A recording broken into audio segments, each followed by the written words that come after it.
All right, good evening.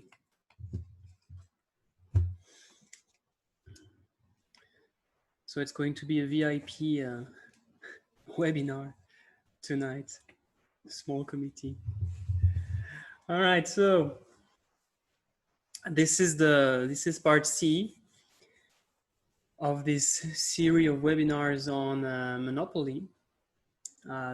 Part A was about the definition of a monopoly market and how we can achieve or how we can describe the equilibrium in a monopoly market.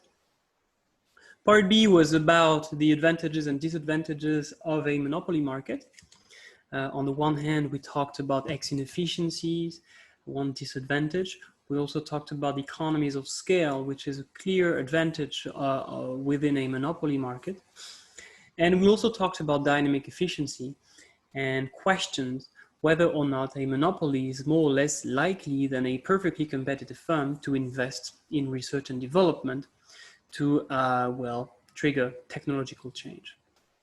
And today, we will mostly focus on this concept of natural monopoly, and the objective is to define it, to see how we can represent it graphically, and to see what the government can do to intervene and improve efficiency when there is a natural monopoly. And actually what we will say in terms of government intervention in the case of a natural monopoly remains true in the case of a monopoly which is not natural. This is also the case. Okay. And yeah, that's going to be about it. I don't think it's going to be a super long webinar today because it's the content that we have to cover is relatively narrow. And tomorrow is going to be a last webinar that is not going to be specifically targeted at monopoly markets, but more generally speaking to any market in which sellers have some degree of market power that will enable them to implement some kind of price discrimination. So we'll talk about price discrimination tomorrow. All right, so let's focus on this concept of natural monopoly today. So what is it? Sometimes there are industries or certain types of production such that the internal economies of scale, IEOS, are very substantial. Which means that if you produce a small level of output, your average cost of production is going to be very high, usually because you have extremely high startup costs. But if you increase your scale of production, your average cost of production is going to fall very quickly and to become very low if you produce a very large level of output.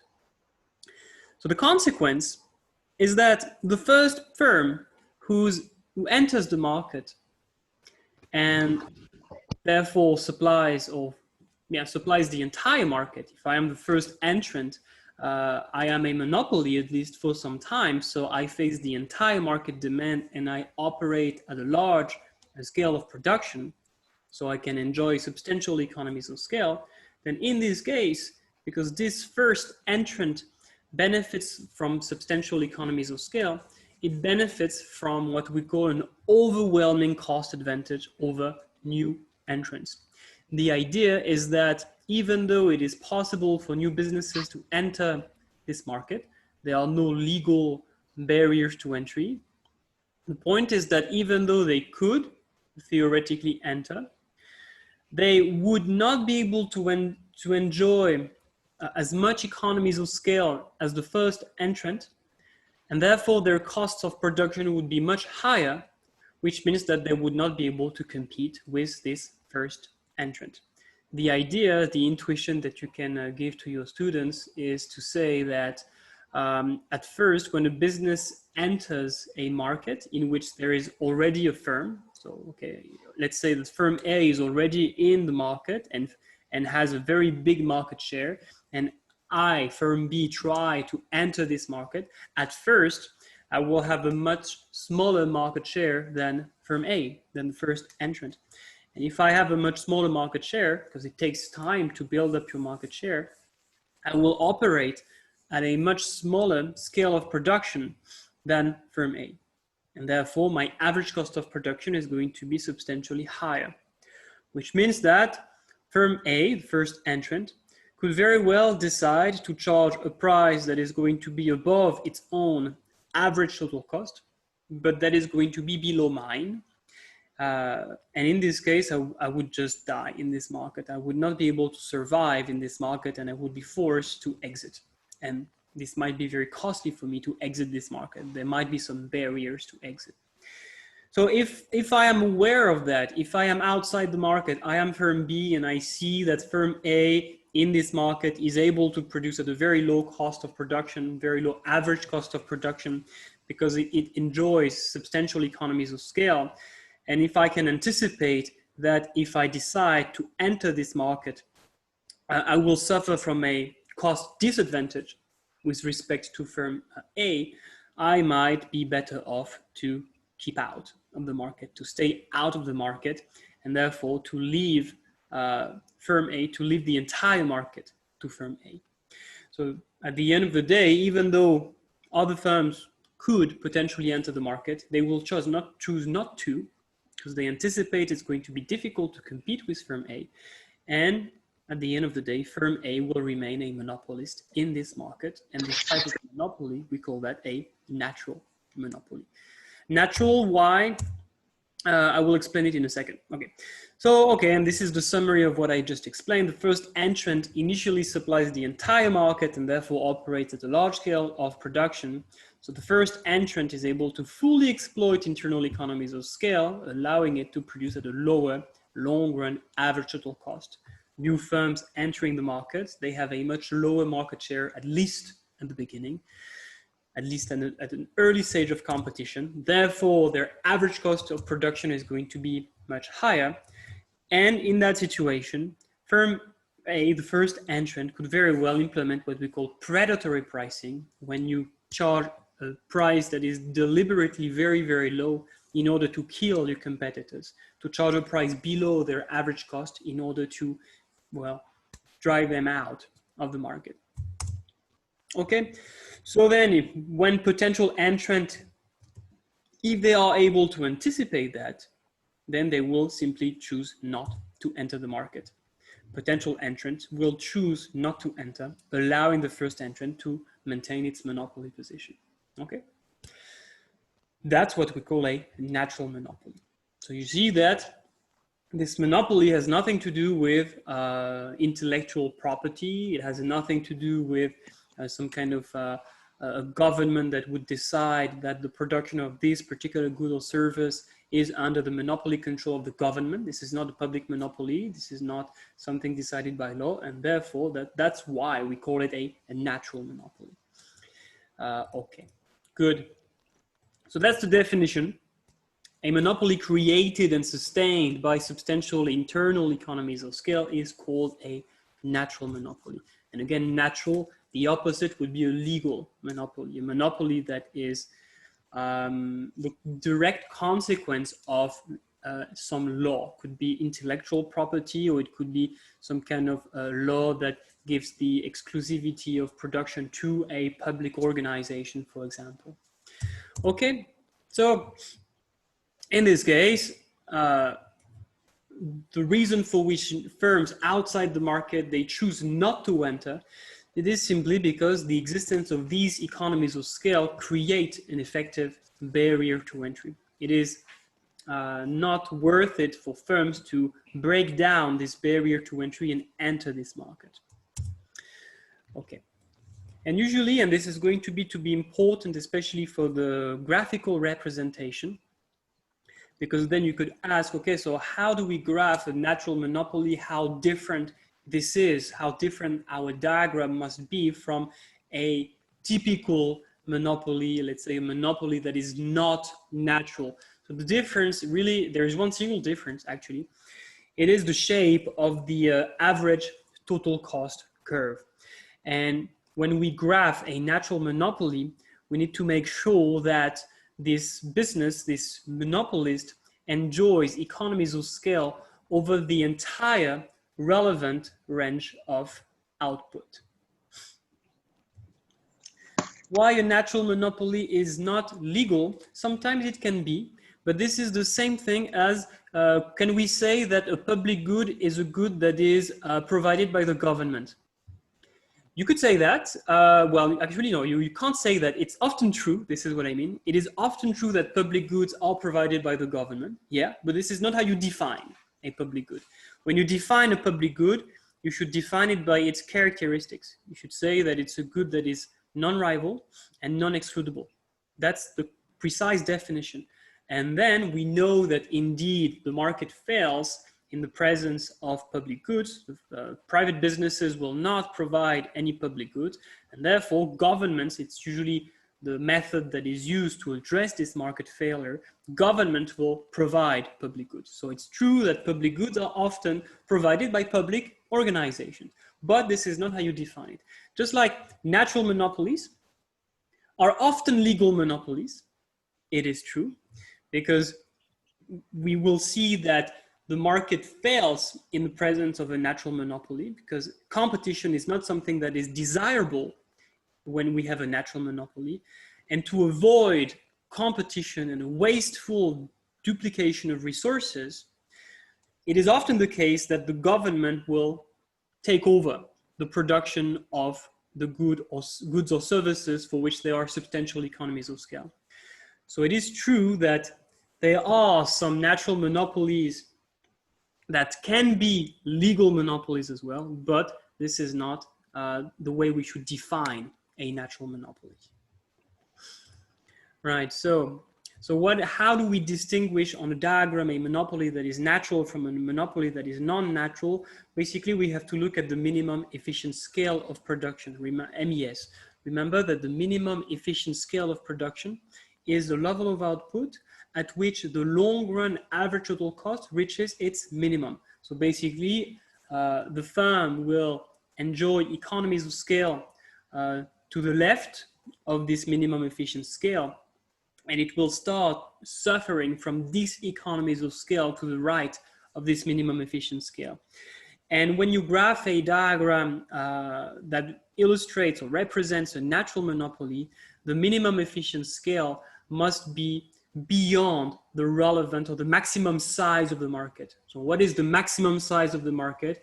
This is the quantity at which the demand cuts the horizontal axis. Why?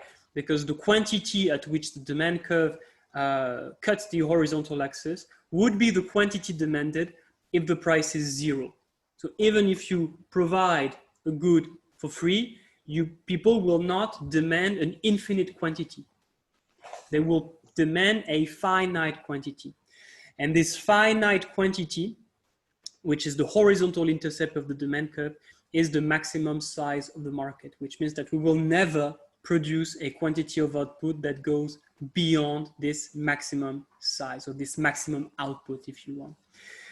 And when you graph a natural monopoly, you should make sure that this minimum efficient scale is to the right of this maximum size of the market, which means that over the relevant range of output, which is the range of output for which the demand price is positive, your long-run average total cost is always decreasing. Okay, so to simplify, if you want to have the simple version, when you graph a natural monopoly, your long-run average total cost should be decreasing, always. It doesn't have a U shape, it's decreasing. Okay, I'll show you on a diagram very soon. So even in a natural monopoly, if we produced a very, very, very high level of output, we would probably experience these economies of scale. Okay, but this level of output is so high that it is irrelevant. So we don't even graph it usually, simply because it is beyond the maximum size of the market. Okay.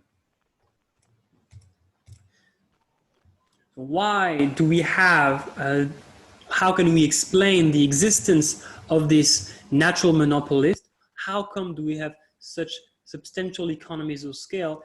It is usually due to the existence of very, very high startup costs. When you start your business, you can have very high research and development costs, marketing costs, or any type of cost that you have to pay when you start your business that is irrelevant or independent of the quantity that you produce. You can call that fixed cost if you want, or sunk cost.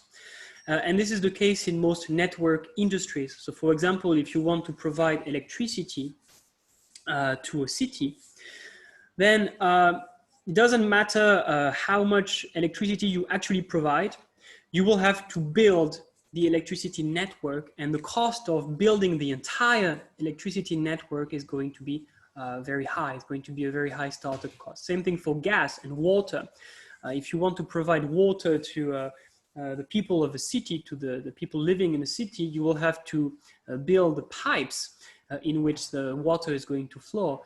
And before you can provide 1 liter of water to one inhabitant of this city, you will have to pay a super, super high cost. And as you can imagine, the more water you will provide, the lower the average total cost, in the sense that you can spread the cost of building the network. So most network industries, utilities in general, and transportation, transportation infrastructures and utility are natural monopolies because the startup cost is extremely high. So how do we graph it? How do we grab this natural monopoly? We should just make sure that the long run average total cost is downward sloping over the relevant range of output. And what is the relevant range of output? Again, it is all quantities such that the demand price is positive. So everything before the quantity at which the demand curve cuts the horizontal axis, the horizontal intercept of the demand curve. Because again, beyond that, we don't care.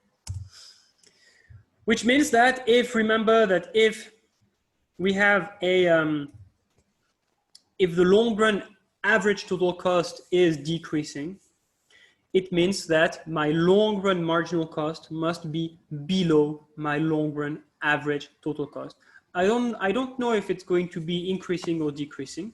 It can very well be increasing, but it has to remain below the average total cost. Because remember, when the marginal is below the average goes down.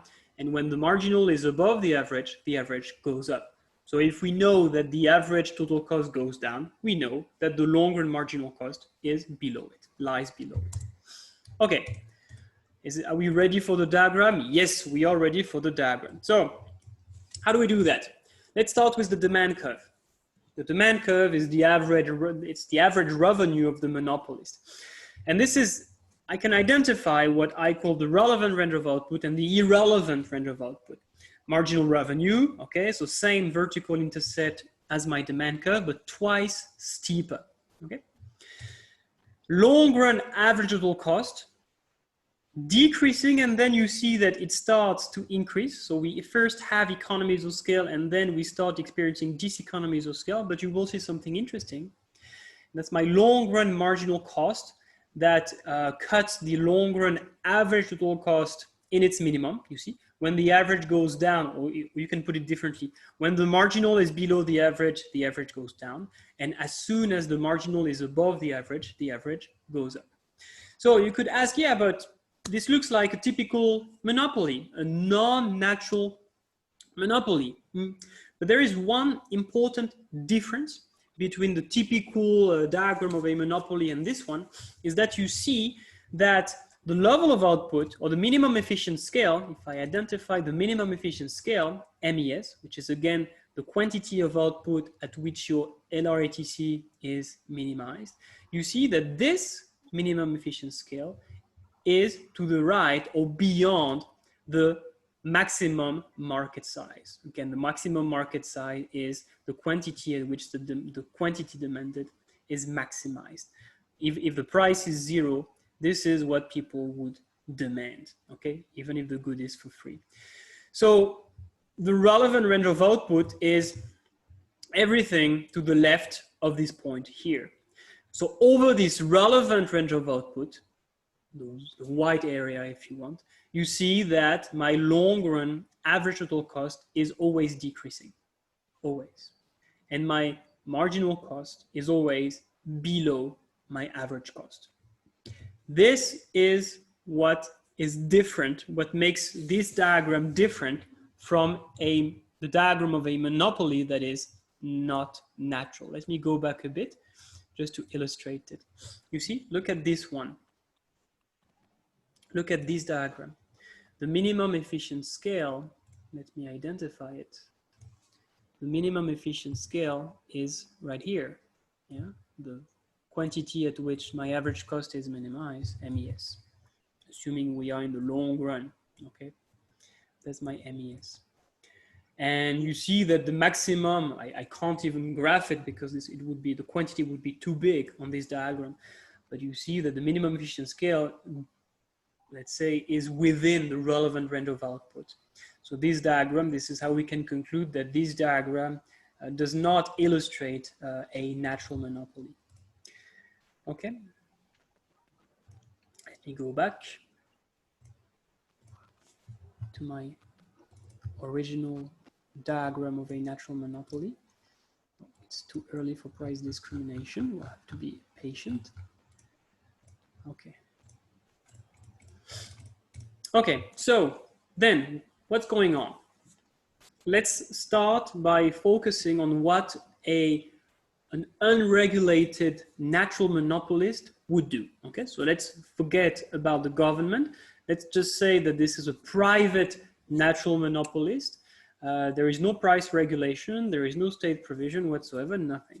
So just like any business in economics, we will assume that this business makes decisions to maximize profit.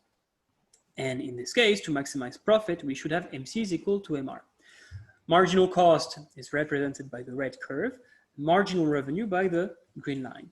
So MC is equal to MR. We can identify the quantity that would be produced by a natural monopolist to maximize its profit.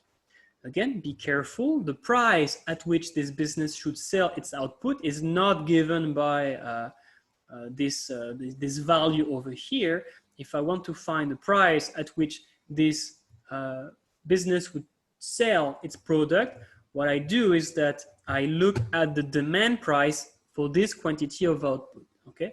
Which basically tells me what is the maximum price that I can charge to sell this particular quantity of output.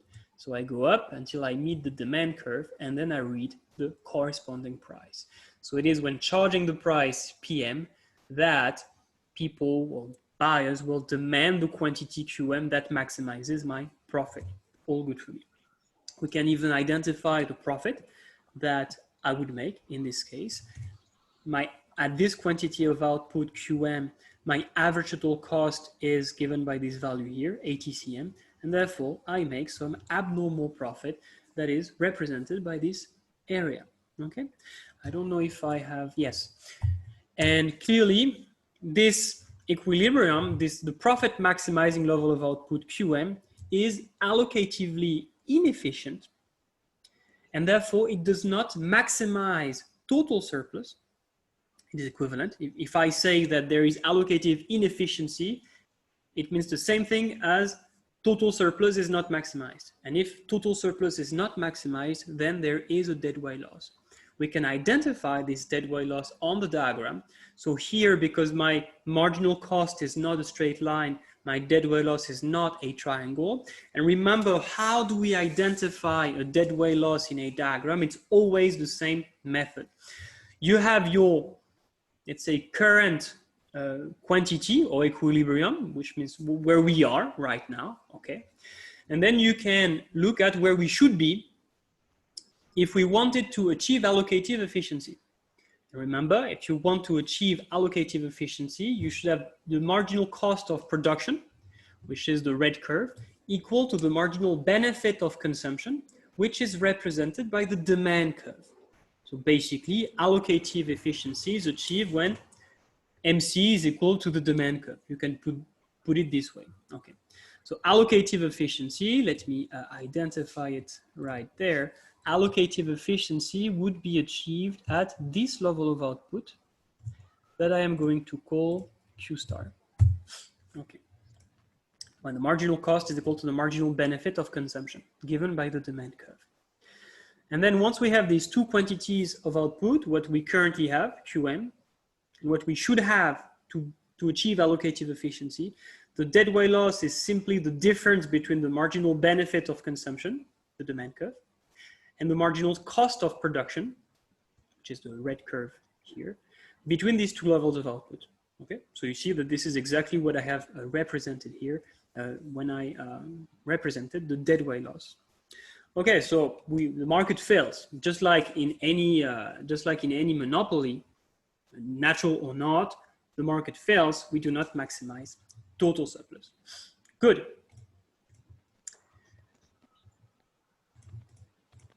All right. Before we start talking about public policy, do you have any question about what we've done so far?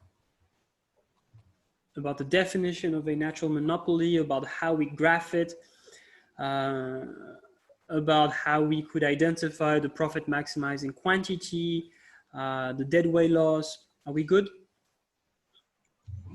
Okay.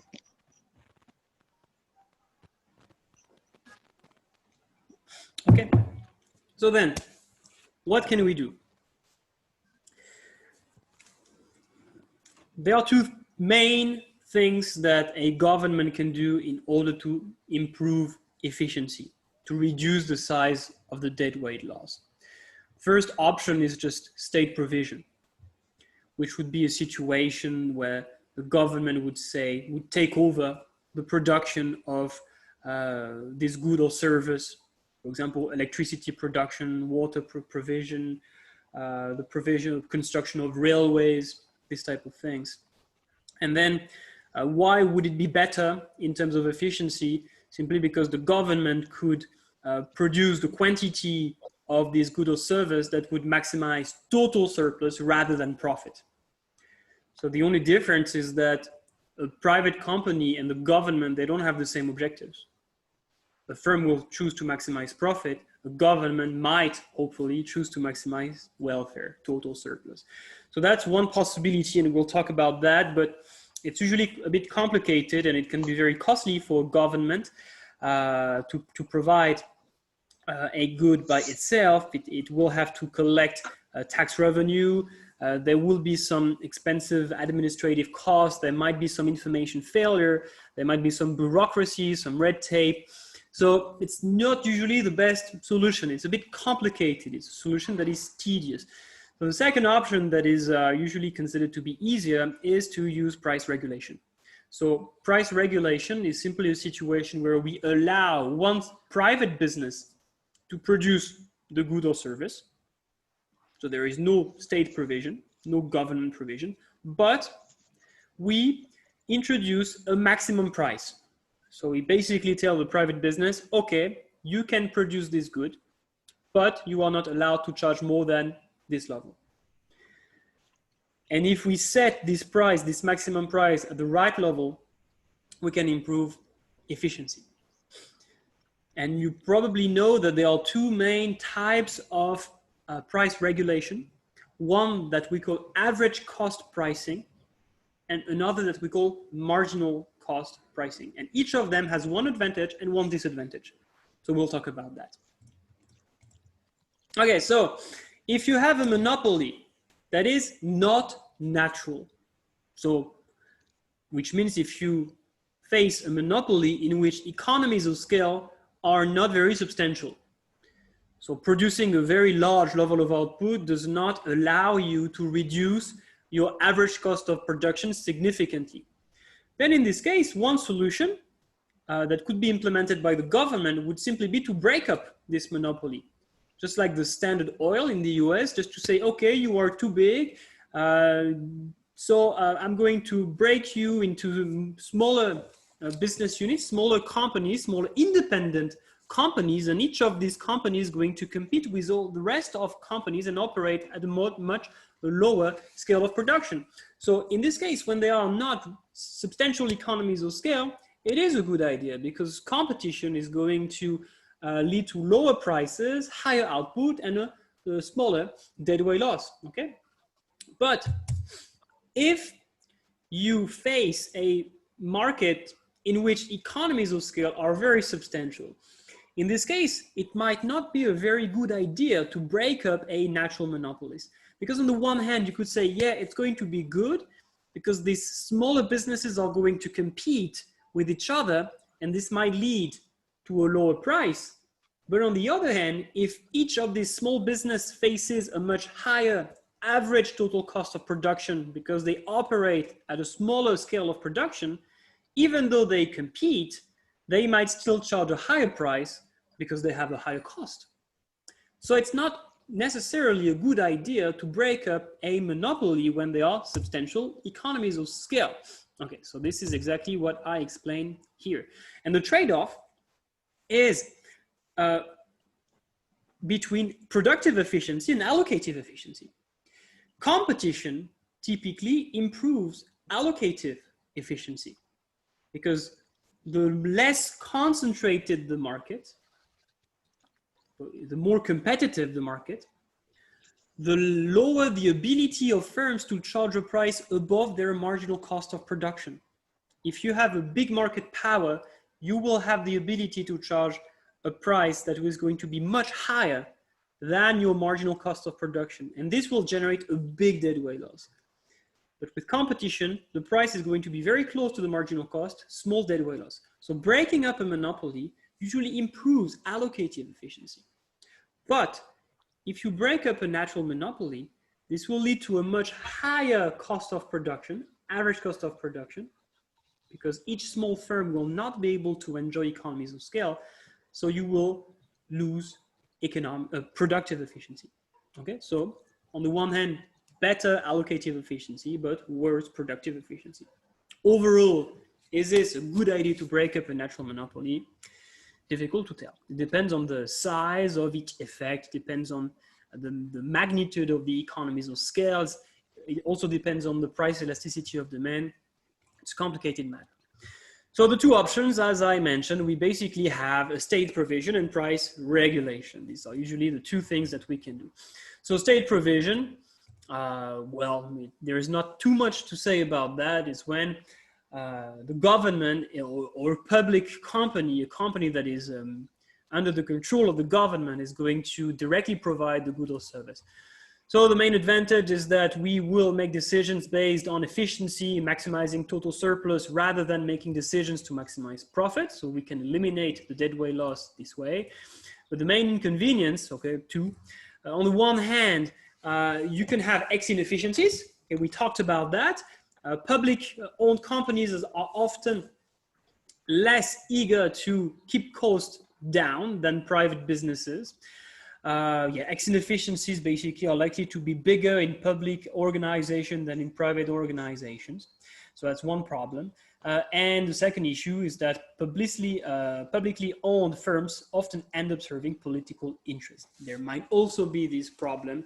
Will decisions be made according to an efficiency criterion, or will other consideration, such as political interest, influence the decision and lead to inefficient economic decision taken by policymakers and governmental agencies?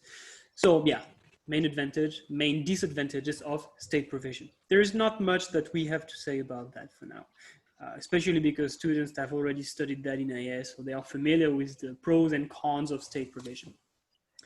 The other option would be price regulation. Price regulation, it's the idea of setting a maximum price above which a firm is forbidden to sell its product. Two main types of price regulation: marginal cost pricing on the one hand, and average cost pricing on the other hand. Marginal cost pricing, it's we set a price such that the average revenue is equal to the marginal cost. That's it. This is how we can define marginal cost pricing. Okay, so basically you look at the quantity of output at which AR is equal to MC, and you know that this is the allocatively efficient level of output, because AR is the demand curve and this is the marginal benefit of consumption. And you charge a maximum price equal to the demand price at this quantity. Well, we will see that on a diagram. It's going to be much easier. So is this a good idea to do that? Well, there is an advantage. The main advantage is that because this price, this maximum price is such that the marginal benefit of consumption is equal to the marginal cost of production, we achieve allocative efficiency. So there is no deadweight loss, we maximize total surplus. So yeah, it looks very appealing. We should always do that, right? But we have a big problem. The big problem is that if we impose this maximum price, the monopolist, which is a private monopolist, will make a loss, will make a negative economic profit, which means that in this case, this private firm would die.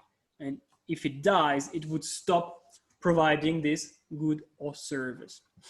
So one option to implement, if we really want to implement this price scheme, this maximum price, marginal cost pricing, one option would be to give a subsidy to the private monopolies to cover its loss. So this is a two-step policy. Step one, we charge a maximum price. We tell the private monopolist you cannot charge more than this price. And then we measure the size of the loss that is incurred by this private business, and we subsidize the private monopolies so it doesn't die, so it can make at least normal profit and keep operating in the long run. So that's one possibility. Oh, sorry, I see that there is a mistake here. This is not MC, this is AC. Oh, sorry. Yeah, that's good. And then we have the second policy, which is average cost pricing. So average cost pricing, we set a maximum price. Now it's not AR is equal to MC, but it's AR is equal to ATC. So in this case, the price is going to be greater than the marginal cost. So the problem is that we do not achieve allocative efficiency. We do not maximize total surplus. So we still have a deadweight loss. It's going to be smaller than what we had in the case where the monopolist was not regulated, but we still have a deadweight loss. But the advantage is that at this particular price, the monopolist is not going to make any loss. The monopolist is going to make normal profit. It breaks even. Breaking even means that your total cost is equal to your total revenue, so you don't lose any money. You make normal profit, zero economic profit. So it means that it's not necessary to subsidize the private monopoly. The private monopolies can survive with such price regulation. So on the one hand, it's good because there is no need for public subsidy, but on the other hand, it's bad because there is still a deadweight loss. So basically, average cost pricing is the lowest possible price such that the private monopolist does not lose money. Okay, so this is always, okay, let's talk about the limitations and then we'll have a look at the diagrams to illustrate all that and it will become much clearer.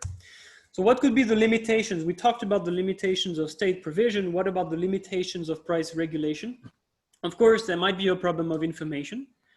You see, setting a price where AR is equal to ATC, it's easier to say than to do. It means that the government must have very precise information about the shape of the demand curve and also a lot of information about the cost structure within this industry. And if the government makes a mistake, doesn't have good enough information about that, it might charge a price that is too high, to set a maximum price that is too high. And in this case, it will not substantially improve efficiency, or it might charge a price that is going to be too low, and it might lead to a situation where the monopolist would die simply because it makes a loss. So this is one problem that we have. If it is set too high, the deadweight loss will not be minimized. If it is set too low, the natural monopolist may go bankrupt.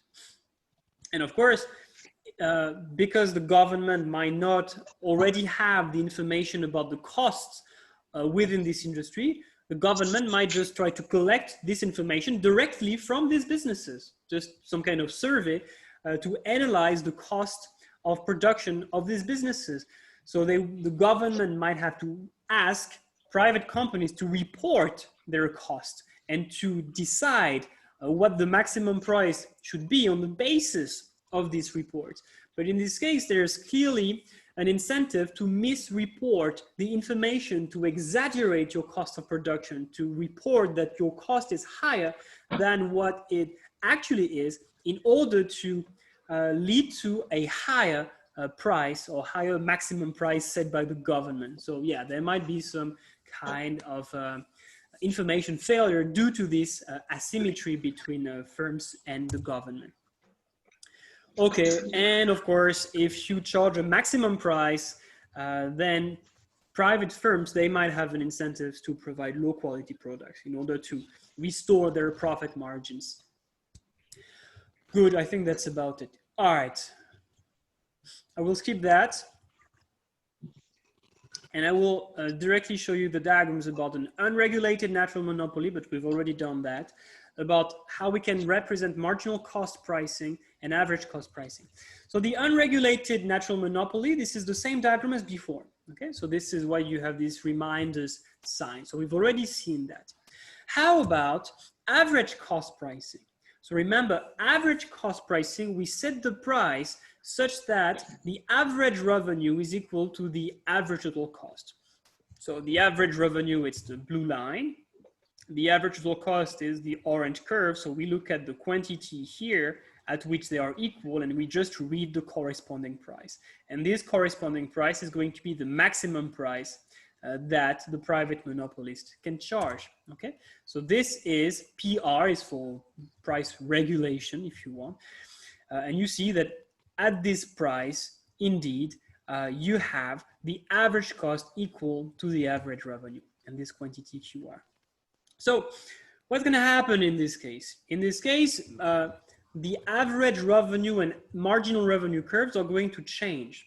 They are going to become like that, simply because it is impossible for the monopolist to charge a price above PR. So basically everything that is above PR becomes irrelevant. Okay, so this is going to be the new shape of the demand curve. It's going to be horizontal at PR, and then below PR is going to be the same as before. And same thing for the marginal revenue curve. It would be horizontal at PR, because again, everything above is irrelevant. Then we would have like a jump discontinuity. And then if we continued, I didn't represent it on the diagram. I can do it, but basically it would just become the same afterwards, the same as the initial marginal revenue curve. Sorry, this is a very poor representation, but it would just continue like that. Perhaps on my previous diagram, it's going to be easier to see. Let me just go back a bit.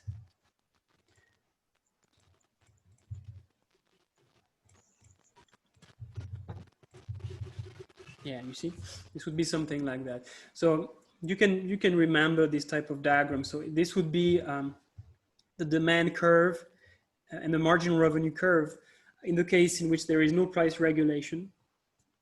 If you introduce a maximum price at P up a bar, that is my maximum price, then your average revenue curves and marginal revenue curves would be transformed by the existence of this price regulation, and they would become something like that. Okay, so my demand curve horizontal at the maximum price and then downward sloping below below P up a bar, and my marginal revenue curve would have this weird shape. It's a bit complicated, so it's okay if you don't enter into detail with the students. You don't even have to represent this vertical section over here. Okay. So average cost pricing, that is going to be the shape of my new marginal revenue and average revenue curves. And this business, this private firm, still wants to maximize profit when MC is equal to MR. MR, it's still there, it hasn't changed. And MC, MC, it's there, marginal cost, the red curve, it hasn't changed. And MR is now given by this green curve. So MC is equal to MR. We see that we will produce exactly this quantity, QR, and charge this price, PR. Okay? So we charge PR and we produce quantity QR. In this case, where is my profit? Well, there is no profit, simply because at this quantity of output, the average revenue is equal to the average total cost. So profit is equal to 0. This private monopolist is going to make 0 economic profit. So this is what we said. This is the advantage of average cost pricing. We don't need to subsidize the private monopolist because it does not make a loss. It makes 0 economic profit. But the disadvantage is that we still have a deadweight loss. The deadweight loss is represented by this area. Okay. Remember, when MC is equal to AR, this is the allocatively efficient level of output, and the gap between the marginal benefit and the marginal cost is the deadweight loss. But you see that the deadweight loss is smaller than before. Look, when the monopolist was not regulated, you see that the price was much higher and the quantity much lower, resulting in a much bigger deadweight loss. So average cost pricing has improved efficiency. We have a low price, a higher output, a smaller deadweight loss, but we still have a deadweight loss. So we've done better, but it's not yet optimal in terms of total surplus. So how about marginal cost pricing?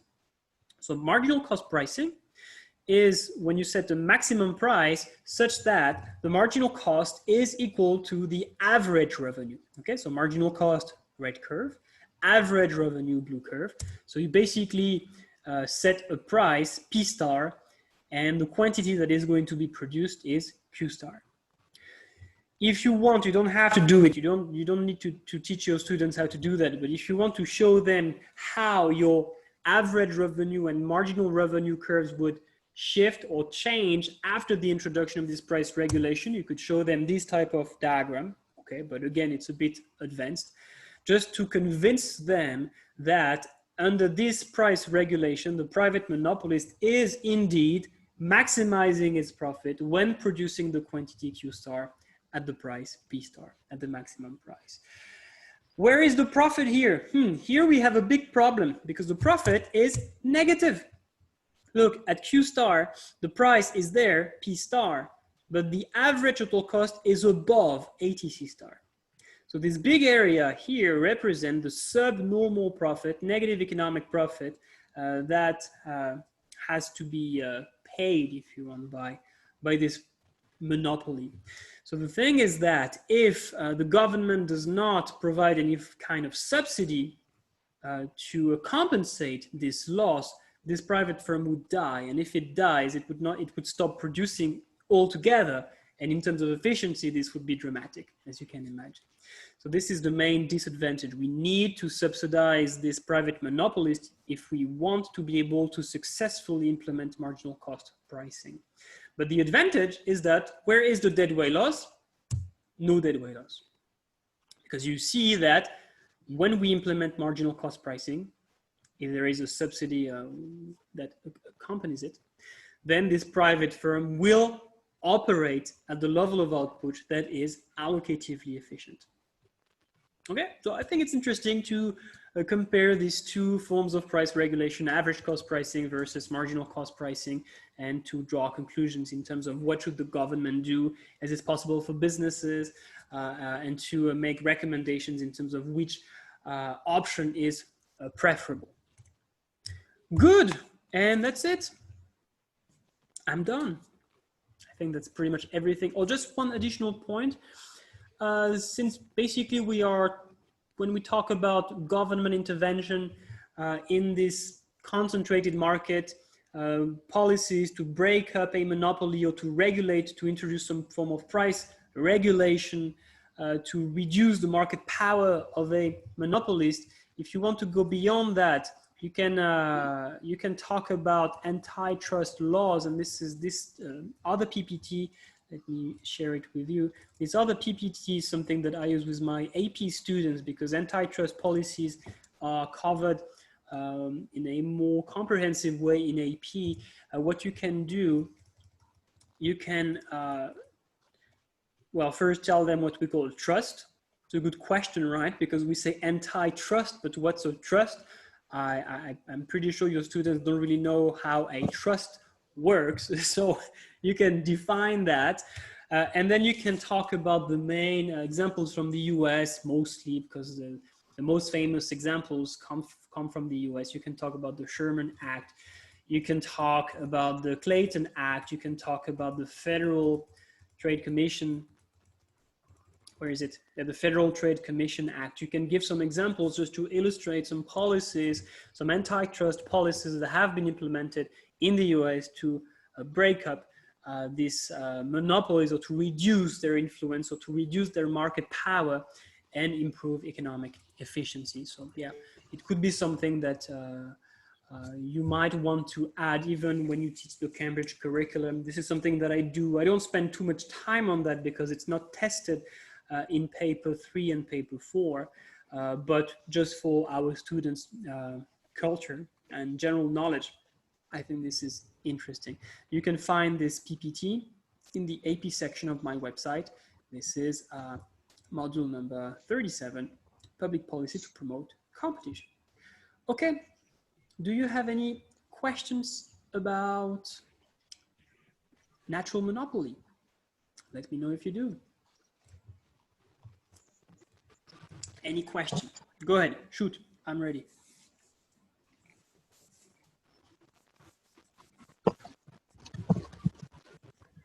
Is this okay?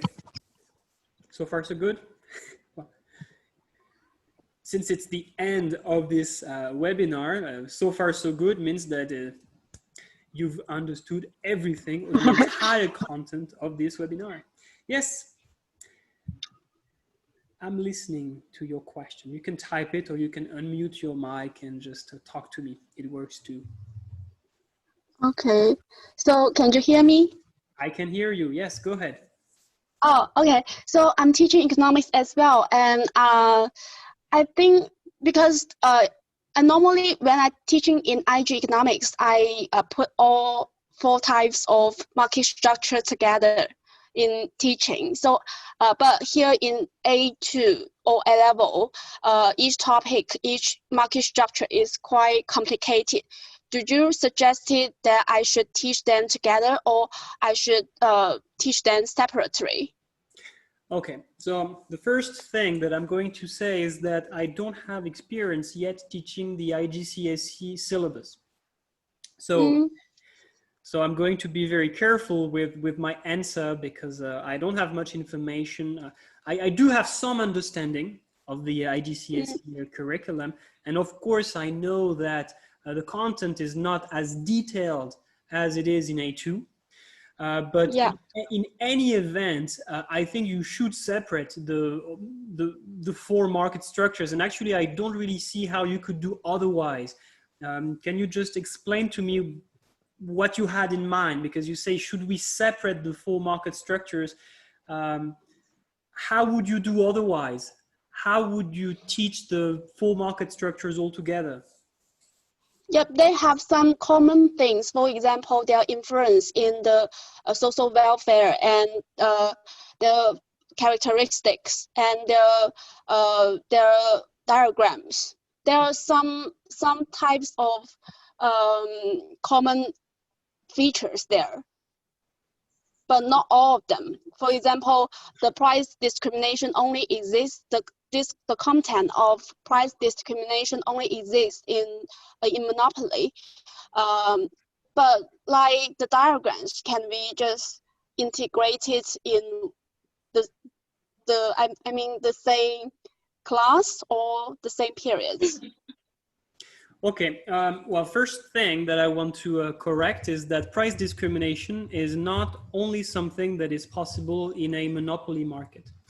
It is often taught with, alongside with monopoly markets, but this is not always the case. It is the only condition, because there are a few requirements that you need if you want to price discriminate, and one requirement is to be price maker. So when you think about it, in any market structure in which you are price maker, in which you have influence over price, you can price discriminate. In particular, you can very well operate in an oligopolistic market and implement price discrimination. And when you think about it, this is most real life examples of price discrimination are examples of price discrimination in an oligopoly, not in a monopoly. If you think of the cinema example, when you have a reduced fare for students and a full fare for full fare for non-students, for example, well, usually you have several cinemas in town, right? You don't have one single cinema that would have the monopoly power. So price discrimination is not only something that belongs to a monopoly market.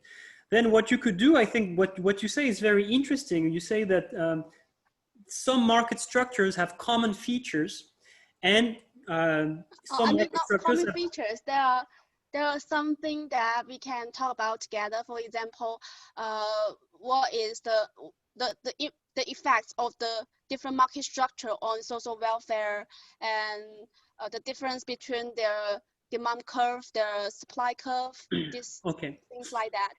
All right. So what I would do is that I would first introduce each market structure separately, but following a similar structure, like definition, equilibrium, diagram, consequences on welfare, but separately at first.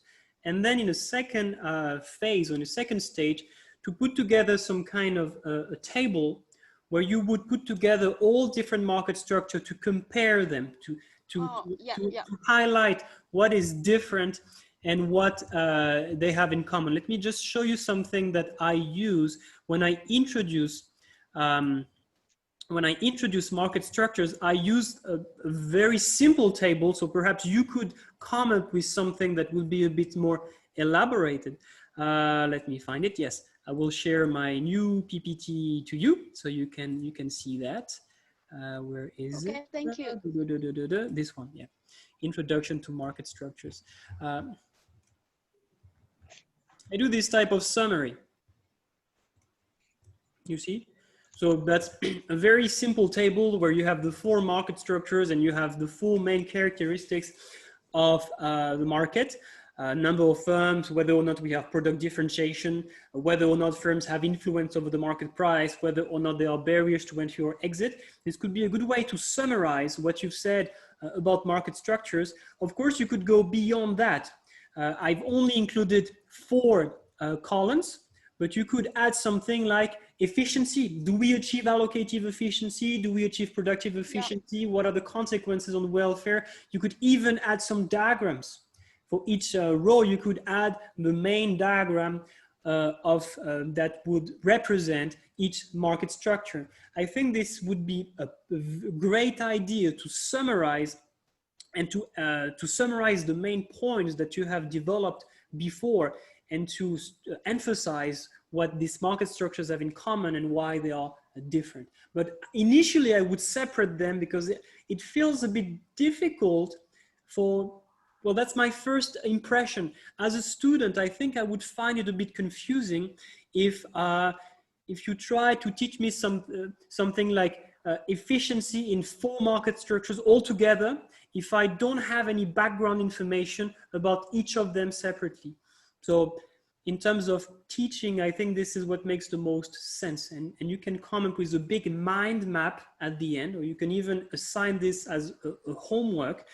You can ask your students to build a mind map that would contrast the 4 main market structures in terms of different dimensions, efficiency, product differentiation, and so on. This would save them so much time when they have to review, and this would help them to remember things quicker when they have to write essay or to answer multiple choice questions. Yes, yeah, thank you. You're welcome. Do anyone has additional questions? Simon, can you hear me? Yes, I can. Hi, Simon. Amazing. Hi. Hi. Yeah, I have a question regarding to how far will the AP test to test the content of Monopoly? Because we both teach Monopoly in AP and A2, right? Yes. Yeah. But some questions in AP, I think they test more difficult than A2. For example, if they draw a demand curve and they will ask student in which part of the demand curve will the monopoly be producing. I might remember it correctly, but this type of question won't appear on A2. So now I'm preparing for the A2 class, and I don't know how deep, how far will such content be tested in A2. For as far as AP is concerned, it really depends on what's going to be the format of the exam next year, because the format of the exam was completely different this year, and it's difficult to tell what's going to happen next year. So well, So they will change the syllabus? not the syllabus, but the format of the examination. So this year, because of this COVID-19 situation, there were no MCQs. So this has dramatically changed the format of the examination and the types of questions that could be tested. So far, we don't really know much about what's going to happen next year. For A2, it's a bit difficult to answer this question because there are many different things that students need to know about a monopoly market. So when you ask me how deep should we go, it really depends on which part of the topic you are talking about. Are you talking about the definition of a monopoly market? Are you talking about the equilibrium? Are you talking about the consequences in terms of efficiency? What I can tell you is that in my PPTs, everything that has this one step further star, but they are not so much here, you see, can be tested. Okay. So perhaps there is, okay, you see, for example, at the end, so it's not second degree price discrimination. Okay, that's not going to be tested. But every slide that does not feature this, this one step further star can be tested. And I do not believe that in this PPT, I do not believe that there is information that is not useful for the examination. Okay. To answer your question, I don't know if this was a question when you said, where will the monopoly operate on the demand curve, just to show you where this is in the PPT.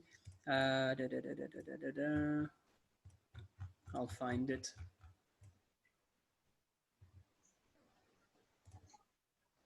Yeah, you see, it's right there. Demand is locally price elastic at QM. So this is something that is included in this PPT, and this is something that can be tested. Honestly, I don't really recall if this is something that can be tested in AP. The AP MCQs can be quite tricky as well. So I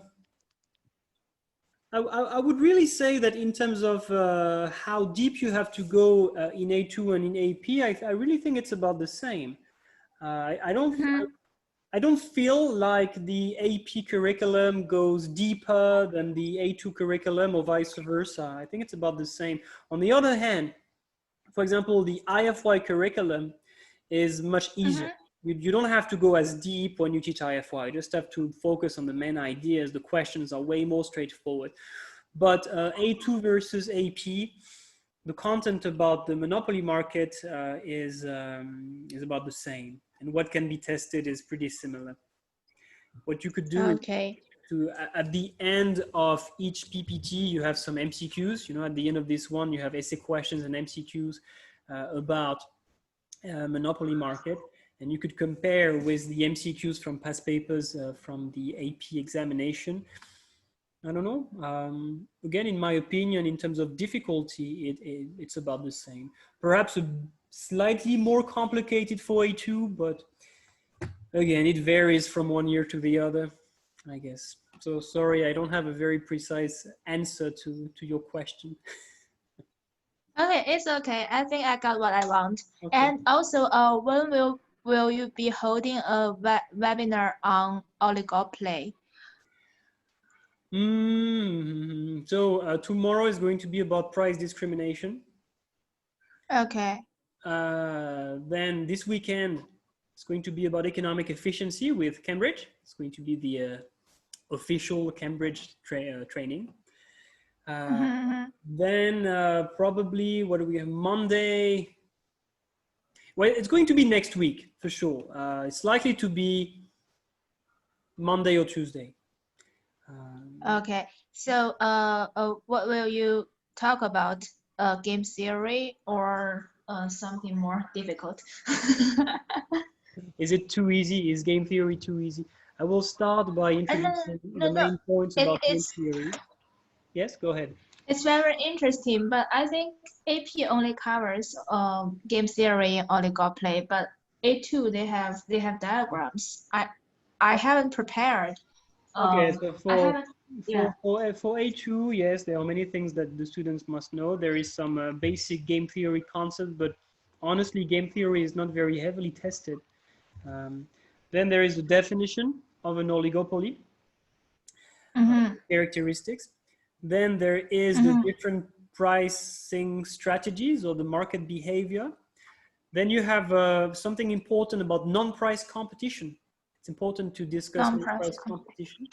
There is a big part about collusion when firms do not compete. And finally, there is they need to know what we call the kinked demand curve model, or the Zvizzy oligopoly, which is the kinked demand curve. So yeah, there are many things to say about an oligopoly market. So I will do that next week. I don't know yet exactly which day this is going to be, but just have a look at the information that will be shared on the WeChat group, and you will not miss this webinar. Okay, I will have a look on the oligopoly before you have the webinar on this topic. Good. Thank you, Sivan. My pleasure, Lindsay. Okay. Do you have any other questions? Are we all good? Yes? All right, then I'll stop here for tonight. Thanks very much for joining. And I will meet you tomorrow. I hope you will join for the webinar on price discrimination. I think this is a very important webinar because there are many things that are usually misunderstood by students, by teachers, and even by authors of textbooks about price discrimination, or perhaps I am the one who misunderstands everything. I will just share my view. It's not dramatically different from everything else that we can read in books, but there are some minor differences that I believe are important to keep in mind, to recognize. So we'll do that tomorrow, same time, same place. Have a nice evening, everyone, and see you soon. Bye-bye. Okay, see you. Bye. Thank you. Bye bye.